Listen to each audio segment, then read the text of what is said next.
आज हम जिस मूवी के बारे में बात करेंगे उसका नाम है स्टोअवे, जिसका मतलब है बिना टिकट का यात्री। तो चलिए चलते हैं सीधे मूवी की ओर। ये कहानी MTS-42 जो मार्स पर 2 साल के लिए मिशन पर जा रहा है उसके बारे में है, जिसके 3 क्रू मेंबर हैं। क्रू के कमांडर का नाम है मेरिना बर्नेट। उनको असिस्ट करने के लिए काफी सारे एग्जाम्स के बाद अपनी अपनी फील्ड में माहिर 2 एक्सपर्ट्स को चुना गया, बायोलॉजिस्ट डेविड किम और मेडिकल रिसर्चर जोई लेवर्सन। सक्सेसफुल लॉन्च के बाद वो अर्थ से पार चले जा चुके हैं।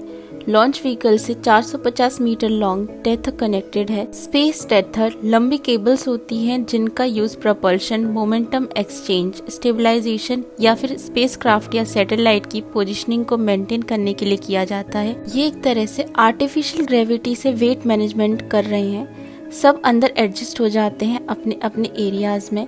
कमांडर मेरिना बर्नेट जब इंस्पेक्शन कर रही होती हैं तो उन्हें जमीन पर खून दिखता है। वो जब पैनल खोलकर चेक करती हैं तो उन्हें एक आदमी ऊपर से गिरता हुआ दिखता है, जिसकी वजह से वो अपना हाथ लगा देती है ताकि उस आदमी को ज़्यादा चोट ना आए, पर वो बुरी तरह इस वजह से इंजर्ड हो जाती है। वो आदमी माइकल एडम्स है जो एक लॉन्च सपोर्ट इंजीनियर है। वो अनकॉन्शियस होता है। उसके गिरते ही CO2 स्क्रबर लीक करने लगता है और बर्नेट के हाथ में बहुत बुरी तरह से चोट लग जाती है। डॉक्टर जोई माइकल की सर्जरी कर कर स्टिचेस लगा देती हैं। सब घबरा जाते हैं और बर्नेट हाइपेरियन जो मिशन कंट्रोलर हैं वहाँ पर माइकल के बारे में इन्फॉर्म कर देती हैं।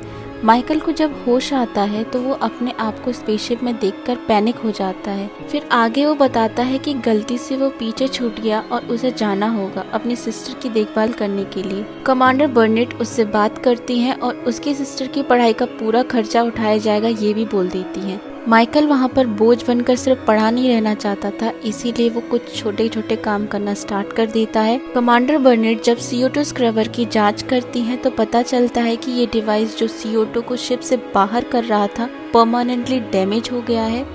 क्रू अब इमरजेंसी लिथियम हाइड्रोक्साइड के कैनिस्टर को यूज कर रहा है CO2 स्क्रबिंग के लिए, लेकिन ओरिजिनली स्पेसशिप सिर्फ 2-3 लोगों के लिए ही बना था और माइकल की वजह से ऑलरेडी वहां पर लोड बढ़ चुका है और लिथियम हाइड्रोक्साइड भी सिर्फ 2 लोगों के लायक ही बची थी। कमांडर डेविड से बोलती है कि वो LG को शिप पर कल्टीवेट करना स्टार्ट कर दे।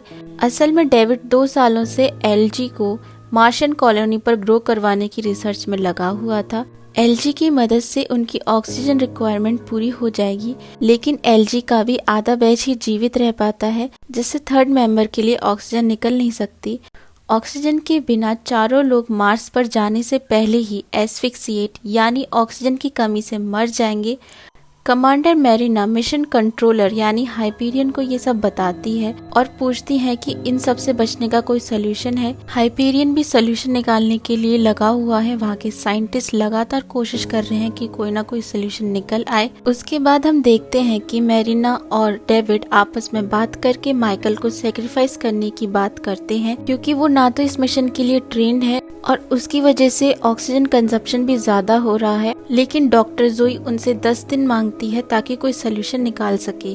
3 दिन बीत जाते हैं। डेविड माइकल को ये सब बता देता है और उसे एक इंजेक्शन भी देता है ताकि उसे सुसाइड करने में कोई दर्द महसूस ना हो। माइकल जब स्पेसशिप में एक कोने में बैठकर अपनी बहन एवा के बारे में सोच रहा है, तभी डॉक्टर जोई उसे देख लेती है और उसके पास जो इंजेक्शन है उसके बारे में उससे पूछती है। माइकल रोते हुए बोलता है कि मैं नहीं चाहता कि मेरी वजह से किसी भी क्रू मेंबर की डेथ हो, इसलिए मैं खुद को सेक्रीफाइस करना चाहता हूँ। डॉक्टर जोई उसे समझाती हैं और बोलती हैं कि तुम्हें ये सब करने की कोई जरूरत नहीं है और कोई ना कोई सोल्यूशन निकल आएगा। डॉक्टर जोई कमांडर मेरिना और बायोलॉजिस्ट किम से इससे रिलेटेड बात करती है। वो बोलती है कि अगर टेथर को पार करके शिप की अपोजिट साइड जाके लिक्विड ऑक्सीजन ले आई जाए तो काम हो जाएगा, पर कमांडर ये बोलती हैं कि ये काम बहुत रिस्की है और वो ऐसा करने की परमिशन उन्हें नहीं देती। आगे हम देखते हैं कि डॉक्टर जोई माइकल को सिखाने की कोशिश करती हैं कि कैसे हम टेथर को पार कर सकते हैं, लेकिन माइकल क्योंकि कभी ट्रेनिंग नहीं की थी उसने, वो नहीं कर पाता। जोई एक बार फिर से जाकर डेविड और मेरिना से इस बारे में बात करती है तो डेविड मदद करने के लिए तैयार हो जाता है और मेरिना भी परमिशन दे देती है, क्योंकि बची हुई LG भी खत्म हो जाती है, जिसकी वजह से अब बस 2 लोगों के लिए ही ऑक्सीजन बची थी। उसके बाद डॉक्टर जोई और डेविड फिर ऑक्सीजन फिल करने के लिए एस्ट्रोनॉट सूट पहनकर जाते हैं। उनके साथ 2 सिलेंडर्स होते हैं। वो काफ़ी रिस्क उठाने के बाद सिलेंडर्स फिल करते हैं। जोई पहला सिलेंडर फिल करके किम को देती है।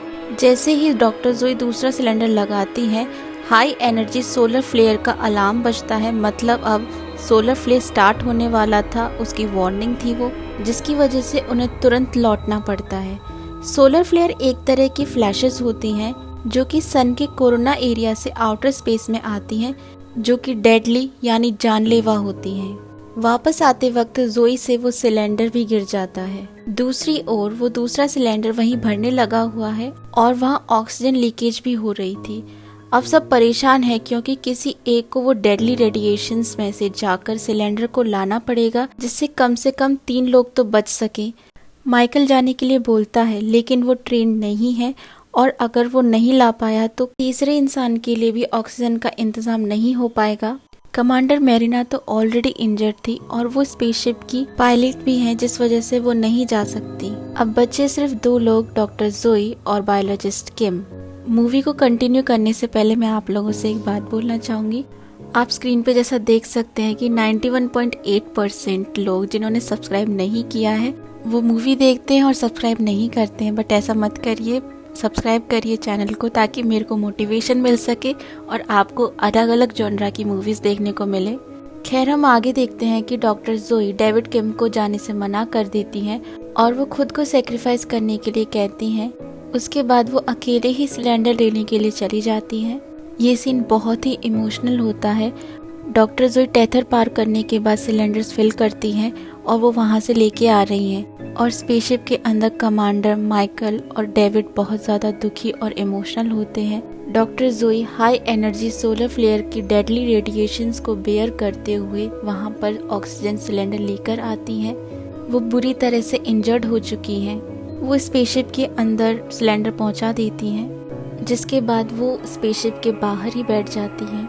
वो वहाँ पर स्पेसशिप के ऊपर बैठ के मार्स और तारों के बीच में देखती हैं और फिर उसकी रेडिएशन पॉइजनिंग से डेथ हो जाती है। और ऐसे डॉक्टर जोई ने अपनी जान दे के बाकी क्रू मेंबर्स की जान बचा ली। Thanks for watching the video.